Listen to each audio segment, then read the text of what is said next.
Now, Lucius Tarquinius Priscus is in power. He's the king of Rome. But as the first things he does are some of the steps he takes initially can be classified or can be thought of as challenging the gods, if you may. But he remained to be a mysterious. Livy tells us that he remained to be kind of like a mysterious guide to the Romans, but he was very admired.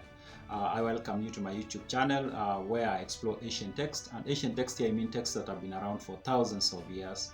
At the moment, I'm going through the book from the founding of the city by Attus Navius or Livy.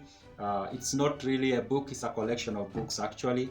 And it's a book or a collection of books that were written about 2000 years ago, and they cover a period in the history of Rome of about 700 years. That is like beginning of say 700 BCE to 0 AD or 0 BCE. So if you've not subscribed, subscribe so that you don't miss any of the videos I upload. And also that helps me reach a wider audience.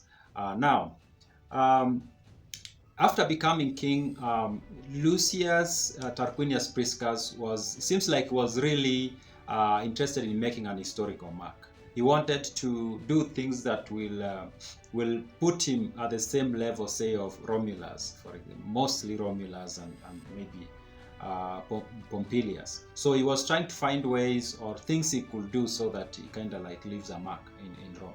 So among the first things he does is he appoints 100 senators. He appoints like 100 senators, and these senators came to be known as the fathers of the lesser families. And these senators he appointed ended up being very loyal to him. They formed a party that was very provided him unwavering loyalty and support. So that's among the first things he did. Then he waged war, of course. Most Roman kings had to wage wars, as it is the case with most other empires, of course. So he waged war, and the first people he fought were the Latins. Now, I need to point out that if you watch previous videos, you might notice that we've talked about Latins fighting the Romans and then being conquered and being made part of Rome. But I've noticed that when that happened, not the entire tribes usually ended up being part of Rome. There was still always the remnants out there, and the Latins had remnants out there, the Sabines had remnants out there, and so almost most of the early kings of Rome tended to fight these tribes again and again and again.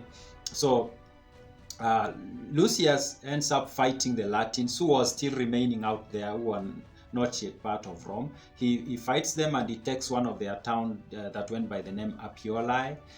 He also fought the Sabines, who was still out there, who were not yet part of Rome. And now something happens while he was fighting the Sabines. He fought the first battle with the Sabines, and he wasn't successful at crushing them. It became a kind of like a stalemate. The Romans were not winning, the Sabines were not winning, and they kind of like had a break. And during this break, this is when Lucius did something now that you can describe as challenging the gods. This is what happens. Lucius is trying to understand why he can't beat the Sabines, and he comes to the conclusion that his cavalry is weak. It needs to be reorganized.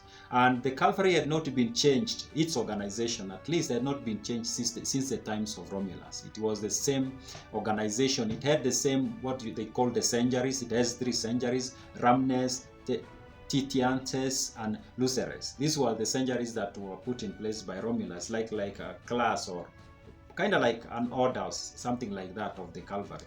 This had not been changed. And now Lucius decides he's going to add more centuries to his cavalry, and he decides the new century he's going to add are going to carry his name, or one, I think it was going to be one that was going to carry his name. So there were going to be 4 of those centuries. Now, before he does this, nobody else, as I've said, nobody else had decided to reorganize the cavalry since the times of Romulus. And when he brings this suggestion to the people, there's this guy who went by the name Attus Navius. He was an augur. We can say he was an oracle, basically. He was the mouthpiece of the gods, so he could look for signs and tell the king whether it was right to do whatever they wanted to do or it wasn't right. So this guy tells him that that change could not be introduced because there were no signs that said it was okay to do that.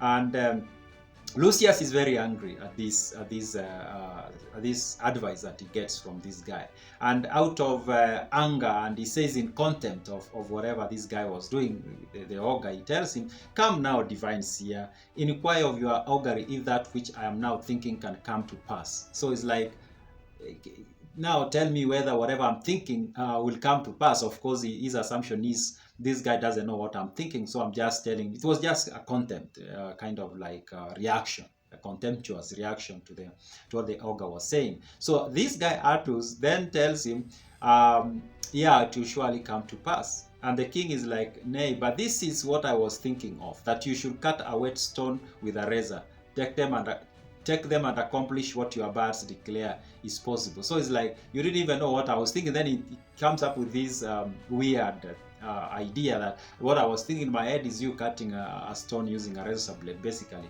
And funny thing, that happened. The augur managed to cut a stone using a razor blade, which of course Lucius didn't expect to happen. That's what Livy says, at least. We don't know whether it actually happened or it's just a story that was created. But he says it happened. He even said that some of those stones were around when he was writing this text. That is Livy, I mean.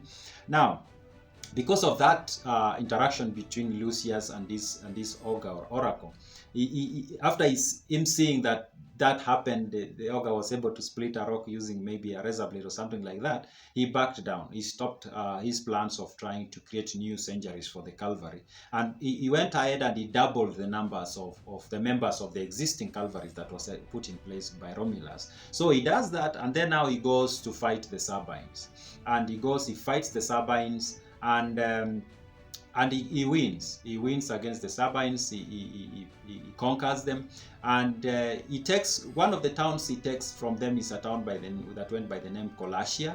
And now this town, he takes it and he puts in charge his nephew Egerius. Now Egerius is the child of his brother who went by the name Arun, I think.